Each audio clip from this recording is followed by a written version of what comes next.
বিসমিল্লাহির রহমানির রহিম।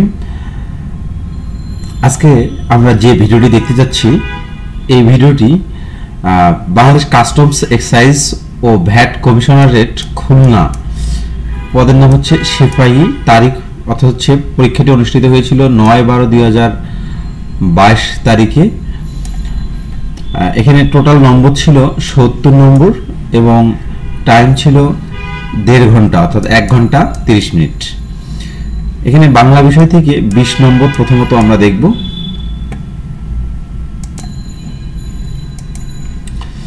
বাংলা বিষয় থেকে 1 নম্বর কোশ্চেন হচ্ছে এক কথায় প্রকাশ করুন। এখানে 5টা আছে, 5 নম্বর।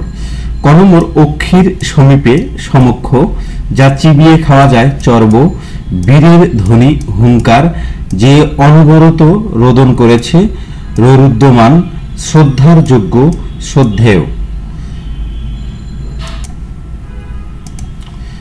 2 নম্বর বাগধারাগুলোর অর্থ লিখুন। পুরনো কাসুন্দি ঘাটা মানে অপ্রীতিকর আলাপ করা, জমের দোসর মানে ভয়ানক লোক, দহরম মহরম মানে ঘনিষ্ঠ সম্পর্ক, পটল তোলা মানে মারা যাওয়া, রাবণের গোষ্ঠী মানে বড় পরিবার। আপনাদের কিন্তু এই শব্দগুলো দ্বারা এখানে বাক্য রচনাও করতে হবে। আমি জাস্ট হচ্ছে যে শব্দগুলোর যে অর্থ অর্থাৎ বাগধারাগুলোর যে অর্থ শুধু সেটা বলেছি, বাক্যগুলো আপনারা নিজের থেকে এগুলো করে নেবেন। 3 নম্বর শুদ্ধ বাক্য লিখুন। হিমচরিত্র লোক পশ্চাধম, এর সঠিক বাক্যটা কি হবে? এটা হিমচরিত্র হবে না, চরিত্রহীন হবে। অনাবশ্যক ব্যাপারে কৌতূহল ভালো নয়, অনাবশ্যক ব্যাপারে কৌতূহল ভালো নয়। অর্থাৎ হচ্ছে এখানে যে স্পেলিংটা, এই স্পেলিংটা এখানে ভুল আছে। এই কৌতূহল আর এখানে এখানে হুস্যকার হবে, এখানে দুর্গকর দেয়া আছে। বানান ভুল দূষণীয়, এই ভুল বানানটাই আসলে ভুল, ভ হুস্যকার হবে এখানে। হিমালয় পৃথিবীর সর্ব অপেক্ষা বৃহত্তর পর্বত, হিমালয় পৃথিবীর সর্বাপেক্ষা উচ্চতম পর্বত হবে, বৃহত্তর হবে না। হিমালয় এগুলো উচ্চতম এ ধরনের হয়। অঙ্ক কষিতে ভুল করিও না, মানে অঙ্ক কষিতে হবে না, অঙ্ক কষতে ভুল করো না। বাংলা থেকে সর্বশেষ কোশ্চেন, নিচের প্রশ্নগুলোর উত্তর লিখুন। এই প্রশ্নগুলো কিন্তু বাংলার সাধারণ জ্ঞানের প্রশ্ন। বিদ্রোহী কবিতাটি কার লেখা? কবি কাজী নজরুল ইসলামের। যুগ সন্ধিক্ষণের কবি কাকে বলা হয়? ঈশ্বরচন্দ্র গুপ্তকে। রবীন্দ্রনাথ কোন কাব্যগ্রন্থের জন্য নোবেল পুরস্কার পান? গীতাঞ্জলি। নেকড়ে অরণ্য মুক্তিযুদ্ধ ভিত্তিক উপন্যাসটির লেখককে? উত্তর হচ্ছে সৈয়দ শামসুল হক। এবারে আমরা ইংরেজি বিষয় থেকে যে 20 নম্বর এসেছিল সেই 20 নম্বর কোশ্চেনটি দেখার চেষ্টা করব। 1 নম্বর ইডিয়মস এন্ড ফ্রেজেস, গুলোর বাংলা অর্থ লিখুন। শুধু বাংলা অর্থ লিখতে বলেছে। যদি আপনাকে বাক্য রচনা করতে বলে সেক্ষেত্রেও সেটাও কিন্তু আপনাকে করতে হবে। এখানে ব্ল্যাক শিপ মানে হচ্ছে কুলাঙ্গার, ব্লু ব্লাড আভিজাত্য, আউট অফ শর্টস মানে কিছুটা অসুস্থ, ম্যান অফ স্ট্রো মানে দুর্বল চিত্তের লোক, গুড ফর নাথিং এ ধরনের।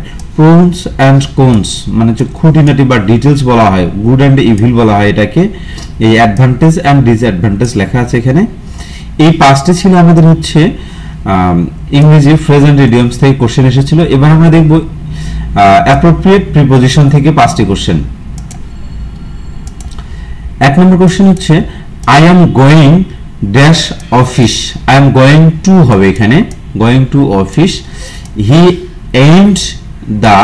এইমড এর পরে অ্যাট বসে, the stone at my head মানে আমার মাথাকে তাক করে সে মানে স্টোন রাখছে আর কি, এই ধরনের বিষয়টা। দ্য বুক বিলংস, এখানে বিলংস এর পর টু হয় এখানে আমাদের। We must exercise cautions dash aids, এটা অ্যাগেনিস্ট হবে এখানে। she went away on the pretext of drinking water, he went away on the pretext of drinking water. এরপরে 3 নম্বর কোশ্চেনে ইংরেজিতে অনুবাদ করুন। এই গ্রামে কোনো লোক নেই বললেই চলে, there is few people in this village. খুলনায় অনেক নদী আছে। There are many rivers in Khulna. Tania দুটি পাখি কিনেছিল। Tania bought two birds. যত শীঘ্রই হয় তত ভালো। The sooner the better. তাকে গল্পটি পড়তে দাও। Let him read the story.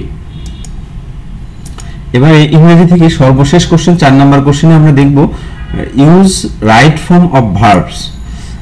I am looking forward. এই যে আই এম লুকিং ফরওয়ার্ড যদি থাকে, এখানে টু থাকে, এখানে ভার্বের সঙ্গে আইএনজি যোগ হয়। Sing, looking forward to sing. To হিম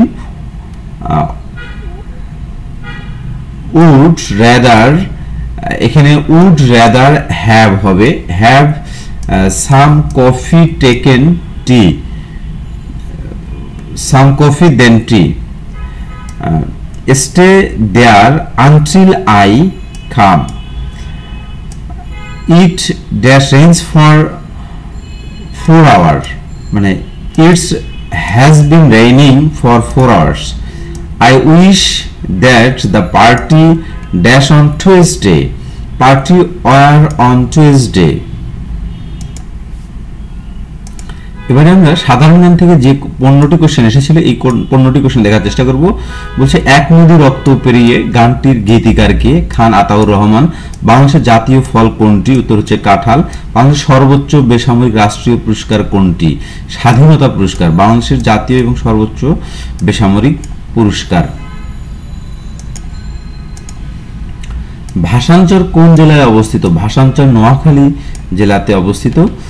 বাংলাদেশের প্রথম পতাকা উত্তোলিত হয় কত তারিখ ও সালে? 1971 সালে 2রা মার্চ ঢাকা বিশ্ববিদ্যালয় কলা ভবনের সামনে বটতলায়। মুজিবনগর সরকারের প্রধানমন্ত্রীর দায়িত্বে কে ছিলেন? 1971 সালে মুজিবনগর সরকার প্রধানমন্ত্রীর দায়িত্বে ছিলেন তাজউদ্দিন আহমেদ। ইউক্রেন কত সালে স্বাধীন হয়? 1991 সালে সোভিয়েত ইউনিয়নের পতন ঘটলে ইউক্রেন স্বাধীন হয়। আন্তর্জাতিক দুর্নীতি বিরোধী দিবস কত তারিখ? 9 ডিসেম্বর। নীল নদ কোন মহাদেশ দিয়ে প্রবাহিত? আফ্রিকা মহাদেশ দিয়ে। সার্ক এর অন্তর্ভুক্ত সর্বশেষ রাষ্ট্র কোনটি? আফগানিস্তান। পদ্মা সেতুর প্রস্থ কত? 18.10 মিটার। বাংলা কোন দেশের দ্বিতীয় সরকারি ভাষা? Sierra Leone. সুন্দরবনে বাংলাদেশ ও ভারতের মধ্যে সীমানা নির্ধারণকারী নদীর নাম কি? উত্তর হচ্ছে হাড়িভাঙ্গা নদী। বাংলাদেশের রাষ্ট্র পরিচালনার মূলনীতি সংবিধানের কোন ভাগে বর্ণিত রয়েছে? সংবিধানের দ্বিতীয় ভাগের 8 থেকে 11, 13 থেকে 25 অনুচ্ছেদে নীতিগুলো বর্ণিত রয়েছে। রবীন্দ্রনাথ ঠাকুর তার কোন নাটক কাজী নজরুল ইসলামকে উৎসর্গ করেছিলেন? উত্তর হচ্ছে বসন্ত নাটকটি কাজী নজরুল ইসলামকে উৎসর্গ করেছিলেন। এবারে আমরা দেখব গণিত থেকে যে 15 নম্বর ছিল, অর্থাৎ এখানে গণিত থেকে 20 নম্বর ছিল 3টা ম্যাথসে। এই 20 নম্বর ম্যাথগুলো দেখার চেষ্টা করব। 1 নম্বর প্রশ্ন, সুমন এত টাকায় কতগুলো খাতা কিনলো? সে যদি ওই টাকায় একটি খাতা বেশি পেত তবে প্রতিটি খাতার দাম গড়ে 1 টাকা কম পড়তো। সে কতগুলো খাতা কিনলো? এখানে দেখুন সলিউশনটা এখানে দেয়া আছে, আপনারা এখান থেকে এইটা দেখে নেবেন, কারণ এই অঙ্কগুলো আসলে আমার ভিডিও লেকচারে বেশ কিছুবার করানো হয়েছে, যার কারণে আমি আর এগুলো এখন করাতে চাচ্ছি না। যদি আপনাদের কারো কোনো প্রবলেম হয় আপনারা এই ভিডিওর কমেন্ট বক্সে কমেন্ট করলে আমি আবার ইনশাল্লাহ করা দেওয়ার চেষ্টা করব।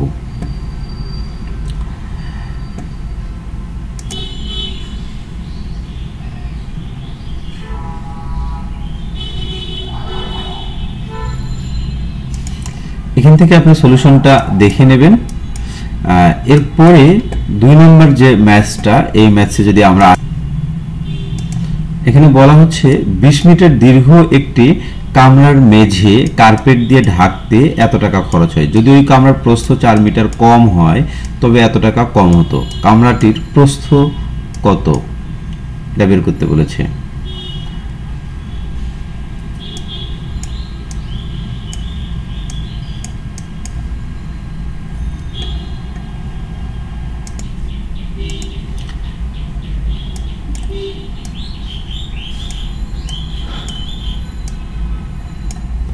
তারপরে 3 নম্বর যে ম্যাথটি ছিল, আমরা আসলে প্রায়ই বলে থাকি যে আসলে এই যে দেখুন, এই যে ম্যাথটি এসেছে মান নির্ণয়ের অঙ্ক থেকে, এই ম্যাথগুলো কিন্তু অনেক